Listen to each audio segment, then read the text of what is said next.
उपोषणाला बसले त्यांचं एक आंदोलन आहे. आतापर्यंत जी GR मिळाले त्याची ती होळी करणार आहे आणि आमची कशी फसवणूक झाली असा आरोप आहे. चला पुढे घ्या.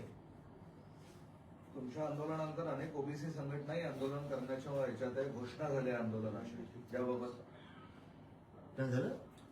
ओबीसी पण आंदोलन करणार आहे तुमच्या आंदोलनाला. ते बघा धंदा आहे. नेते ओबीसी नाही, ओबीसी नाही. हा नेते, हा फक्त नेते, ओबीसी नाही. बिचारा आम्ही बळच कधी धनगराला दुखवलेलं नाही.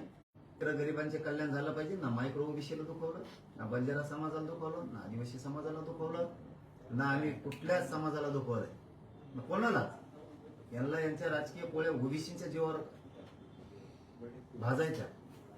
हेच आंदोलन जर धनगर समाजाला एसटी आरक्षण मिळवण्यासाठी जर केलं असतं ना, आज गरिबांच्या लेकरांचं आयुष्याचं कल्याण झालं असतं. तिथं ताकद लावा. ही महाराष्ट्रात ओबीसी मध्ये गरीब लेकरांच्या मराठ्यांच्या जर नोंदी सापडल्या असल्या तर गरिबांच्या मराठ्यांच्या लेकराचं कल्याण झालं पाहिजे. इतकी साफ नियत आजही ग्रामीण भागातल्या ओबीसी मध्ये आज पण एकदम साफ नियत ही त्यांची. अजिबात मराठ्यांच्या विरोधात नाही जायचं. गरिबांचे लेकर आहेत, कल्याण होऊ द्या. आपल्या लेकराचं कल्याण झालं ना तसं त्यांचंही होऊ द्या. त्यांच्या नोंदी सापडल्या. मुद्दाम मोगम इकत भांडण घ्यायचं नाही, मराठ्यांना विरोध करायचा नाही. इतका स्वच्छ आणि प्रामाणिक आजही गावखेड्यात ग्रामीण महाराष्ट्रात ओबीसी समाज आहे. आजही आम्ही दोघं एकमेकात हसतोय खेळतोय. हे सत्य आहे. आता काय नेते आणि ते बी काय ओबीसीच नाही, ठराविक जातीचे लाभार्थी टोळीचा ऐकून पडलीचा करणारे. वडेट्टीवर असं म्हणलं की मराठवाड्यात 85% कुणबी प्रमाणपत्र 357 जातींनी ओबीसीत राहायचं की नाही ठरवलं पाहिजे. बोगस कागदपत्राच्या आधारे जागा भरवण्याचा प्रयत्न होतोय. बैठक बोलवली, पुढची रणनीती ठरवू.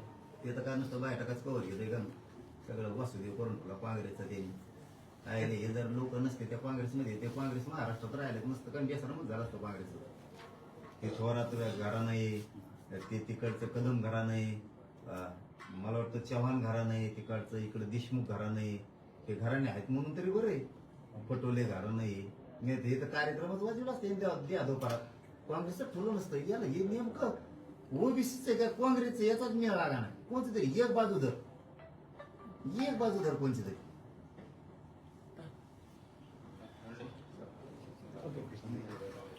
धन्यवाद.